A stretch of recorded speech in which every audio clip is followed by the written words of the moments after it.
I had been looking forward to a peaceful weekend. Maybe some music, a cold drink, and the pure satisfaction of knowing my pool was exclusively mine to enjoy. But as I stepped outside with my towel slung over my shoulder, I heard something that froze me in place.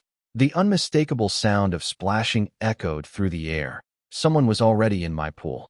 I blinked, my mind struggling to process what I was seeing. A woman lounged on a bright pink inflatable float, sunglasses perched on her nose as if she owned the place. Her two kids shrieked with laughter, sending waves crashing over the pool's edge. A half-empty soda can rested on the pool deck, dangerously close to spilling into the water. My neatly arranged patio chairs had been shoved aside, towels draped over them like someone had set up camp. I stared, unable to comprehend how exactly this had happened. The woman, completely unbothered by my presence, let out a satisfied sigh. "Oh, hey," she called lazily, waving a hand in my direction. "I was wondering when you'd come out." It took me a second to realize that she wasn't just any stranger. It was Karen, the self-proclaimed leader of the neighborhood, also known as the HOA president. She was the kind of woman who walked around as if she had been personally appointed as the ruler of the community, issuing fines for the smallest infractions and starting drama for entertainment. And now, she was floating in my pool as if she had paid for it. I took a step closer, jaw tightening. "What are you doing in my backyard?" Karen lifted her sunglasses slightly, regarding me like I was the one trespassing. "Oh, don't be dramatic. The kids need to cool off, and you have this beautiful pool just sitting here." She let her sunglasses slide back into place, completely relaxed. "I figured since we're all neighbors, it's only fair we share." I let out a sharp breath, trying to control the growing frustration in my chest. "This is private property. My pool isn't part of the HOA's shared amenities."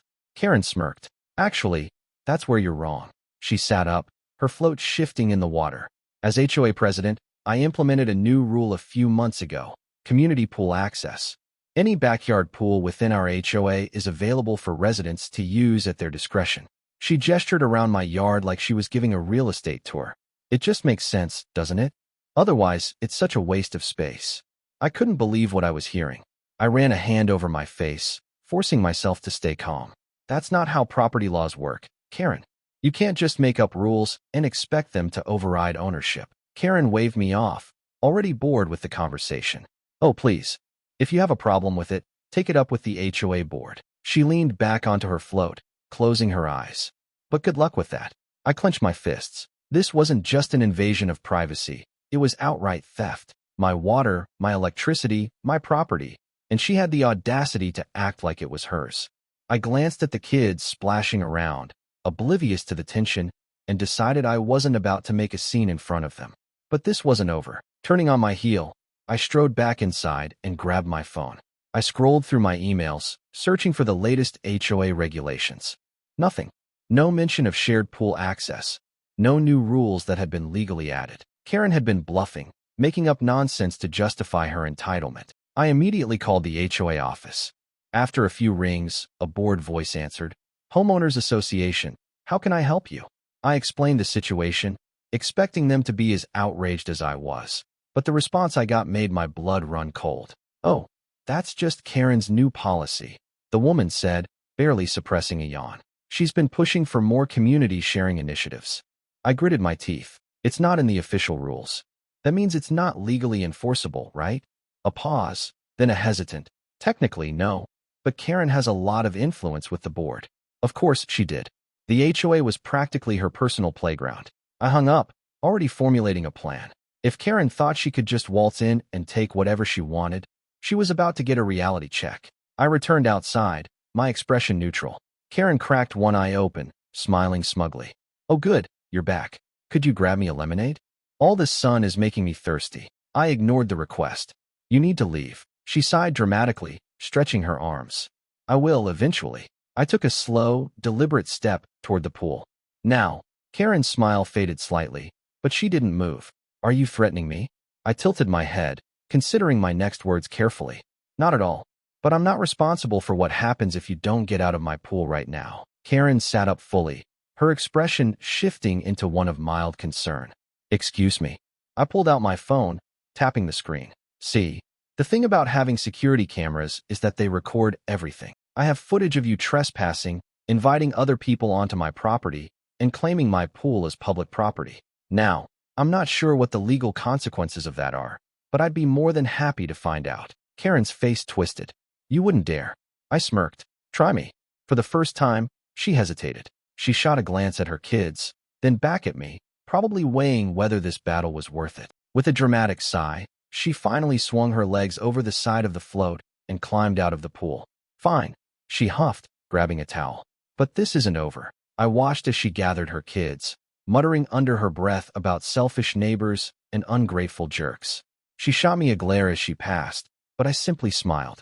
The moment they were gone, I exhaled, running a hand through my hair.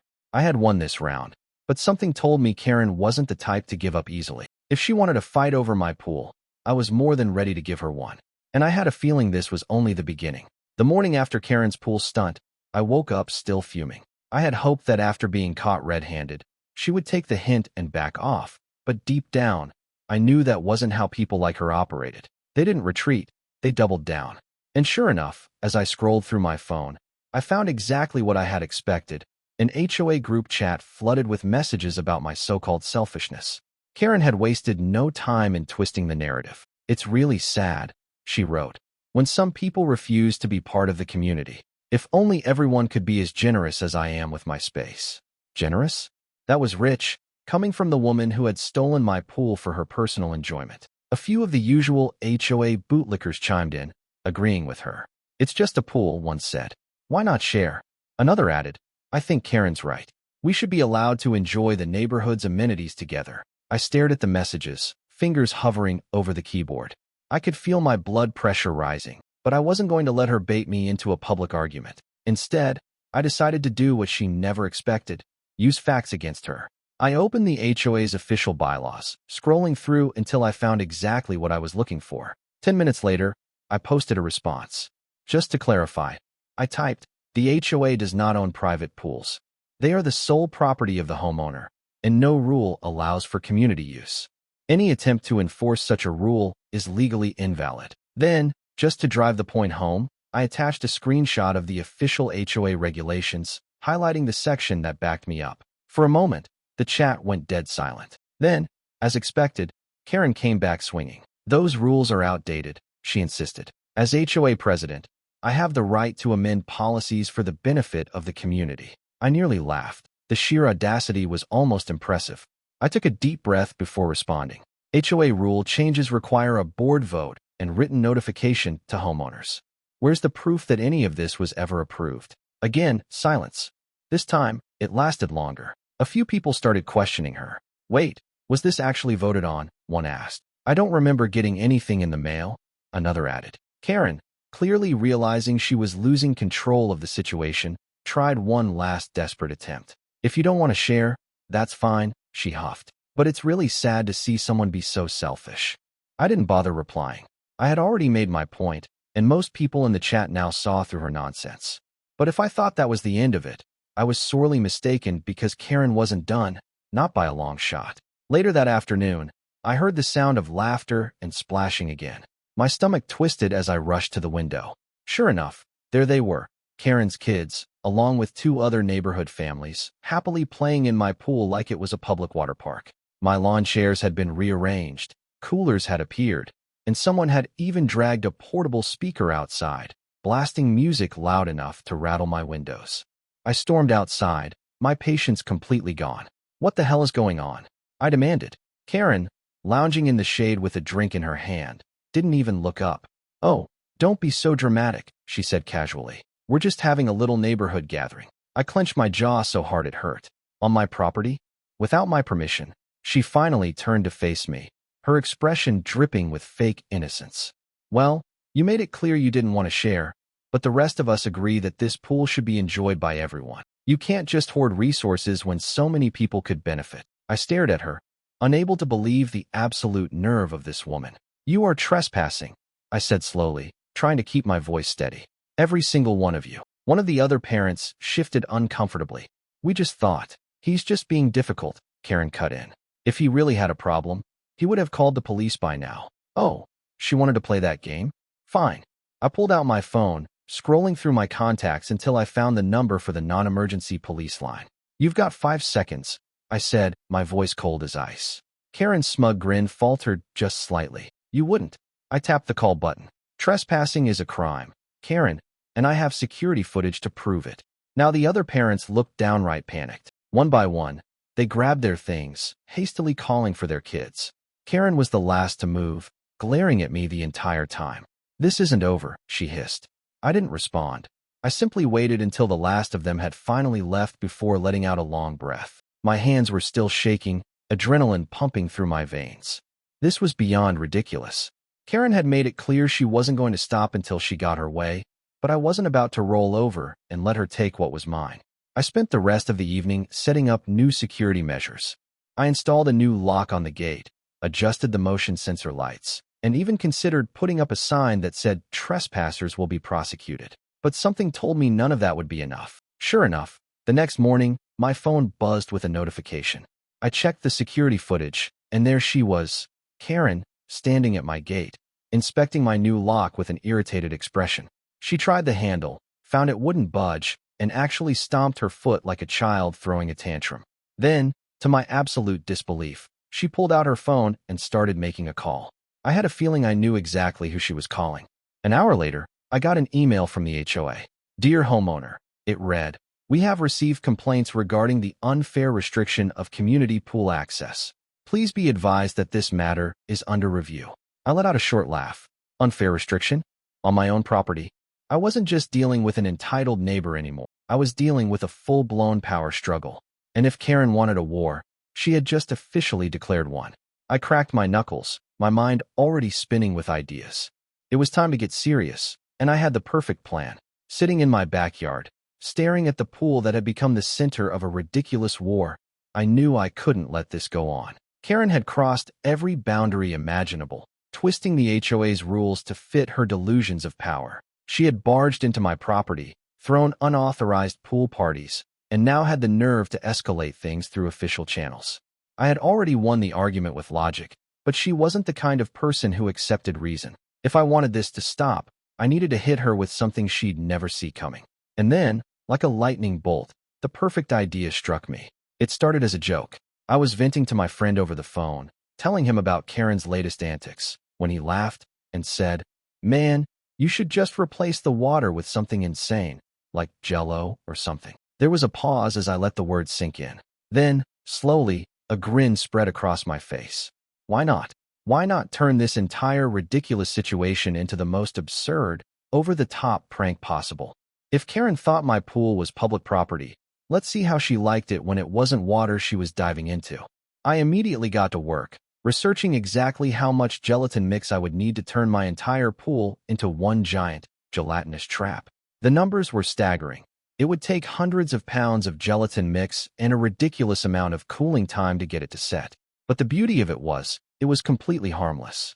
No property damage, no real consequences, just pure, undiluted humiliation waiting for Karen the next time she tried to sneak in. Over the next few days, I made my preparations. First, I ordered an industrial amount of gelatin powder online, the kind used for massive catering events. While waiting for the supplies to arrive, I adjusted my pool's filtration system, ensuring that nothing would interfere with the solidifying process. I needed everything to go perfectly. Karen was bold, but she was also predictable. If she had the nerve to break into my backyard in broad daylight, there was no doubt in my mind that she'd try again once she thought the heat had died down. By the time the supplies arrived, I was ready. I waited for the perfect night, one where I was sure Karen wouldn't be snooping around. Then, under the cover of darkness, I drained a significant portion of my pool and got to work. I boiled massive vats of water, dissolving the gelatin powder in batches, then carefully pouring it into the pool. It was a slow, methodical process that took hours, but every minute was worth it. The next morning, I woke up early and checked the pool. The surface was solidifying beautifully, thick and jiggly, like a giant fruit-flavored trap waiting for its victim. Now, all I had to do was wait. I didn't have to wait long. Karen, as expected, couldn't resist the urge to try again. Just 2 days later, I was sitting inside when my security camera alert went off. I pulled up the live feed and felt my heart race with anticipation. There she was, wearing a smug expression as she scanned the backyard, probably making sure I wasn't around. Satisfied that the coast was clear, she unlatched the gate and strolled in like she owned the place. I switched to the camera with the best angle, barely able to contain my excitement as she walked toward the pool. She kicked off her flip-flops, adjusted her sunglasses, and took a deep breath. Then, without hesitation, she jumped straight in. The reaction was instant and glorious. Instead of the graceful splash she expected, Karen hit the surface of the gelatin with a dull thud, her body barely sinking before she realized something was horribly wrong. Her arms flailed, her face contorted with sheer confusion as she tried to push herself deeper, but the thick gelatin held firm.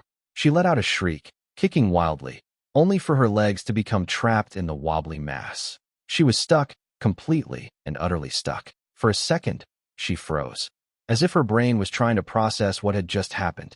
Then the scream started. "What the hell is this?" she shrieked, her arms flapping as she tried to roll over. The more she moved, the worse it got, the gelatin shifting and pulling against her body like it had come alive. I stepped outside, keeping my face as neutral as possible. "Oh, hey, Karen," I said casually, sipping a drink. "Enjoying the pool?" Her head snapped toward me, eyes wide with pure fury. "What did you do?" she screeched, still struggling. I shrugged. "I figured since you were so interested in using my pool, I'd mix things up a little. Thought the neighborhood might like something new." Her face turned beet red as she kicked harder, only managing to get herself more tangled in the mess. It was beautiful, the way the gelatin wobbled with every tiny movement, the sheer disbelief written across her face. It was everything I had hoped for and more. "I can't get out," she wailed. "Oh, that's unfortunate," I mused, pretending to think. "Maybe next time you'll remember to ask permission before breaking into someone else's backyard." Karen's eyes darted around, realizing she had no support, no friends to back her up this time, no HOA cronies to twist the situation in her favor. She was completely on her own. Eventually, after much struggling, she managed to claw her way to the pool's edge, dripping in gelatin, her hair and clothes a sticky mess. She scrambled out, panting, eyes blazing with rage. "You're going to regret this," she spat, pointing a trembling finger at me. I took another sip of my drink, barely holding back my laughter. "Somehow I doubt that." She stormed off, squelching with every step, leaving behind a trail of jiggly destruction. As soon as she was gone, I burst out laughing, doubling over as I replayed the sight in my mind. The plan had worked even better than I imagined. But more than that, it had sent a clear message. This was my property, and if she wanted to keep playing games, she was going to lose. Later that night, I checked the HOA group chat, curious if Karen would try to spin the situation. Sure enough, she had posted a furious rant about juvenile behavior and reckless endangerment. But the best part was the overwhelming response from the neighbors. "Wait, are you admitting you broke into his pool again? I heard about this. Someone recorded it. Can we see the video? Honestly, if you keep messing with people's private property, you kind of deserve what you get." I grinned, closing the chat. Karen had lost all credibility, and I had won in the most spectacular way possible. The best part? My pool was still perfectly fine.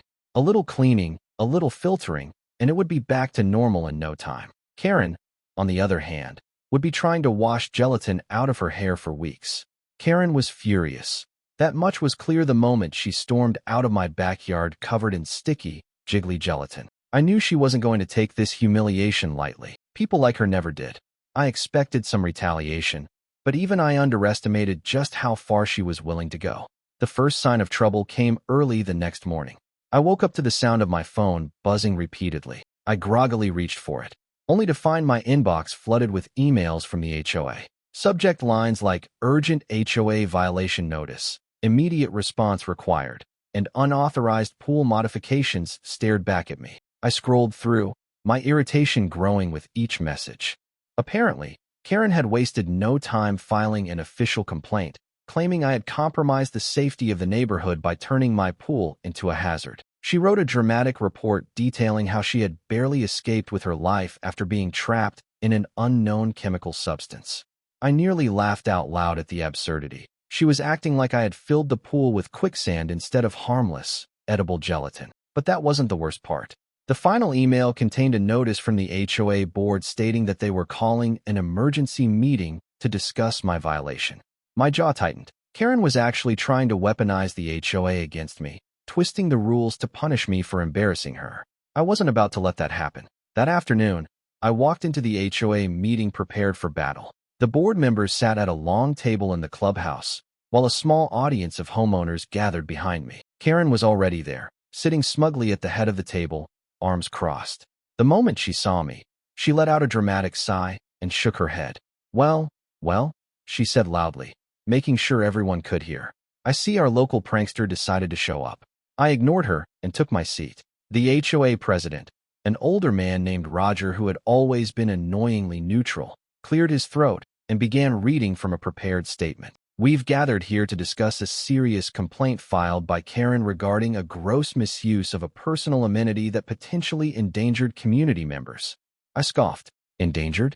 Are we really pretending she wasn't trespassing? Karen gasped as if I had just accused her of a crime, which, to be fair, I had. How dare you, she shrieked. I was under the impression that the pool was available for community use, just like every other reasonable HOA-governed space.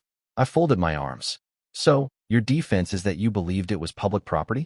Funny, because I have multiple security recordings of you sneaking into my yard, waiting until I wasn't home.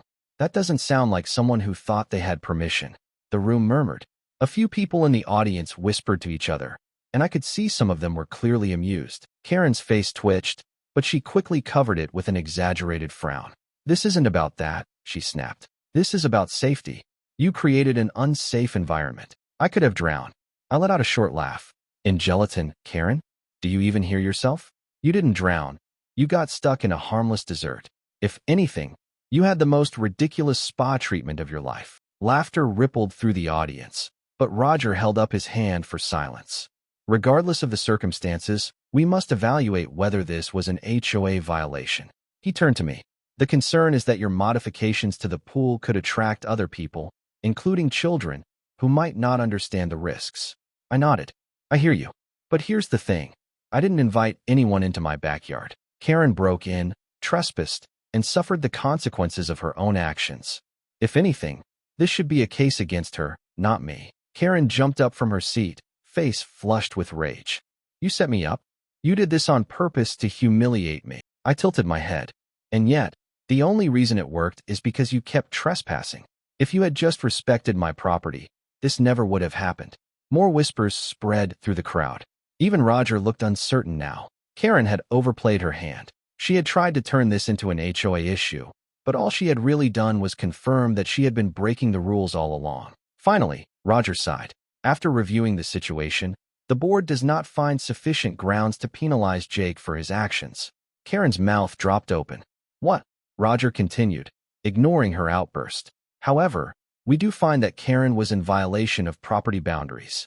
Effective immediately, Karen is formally warned against entering private property without permission. Further incidents will result in fines. Karen looked like she was going to explode.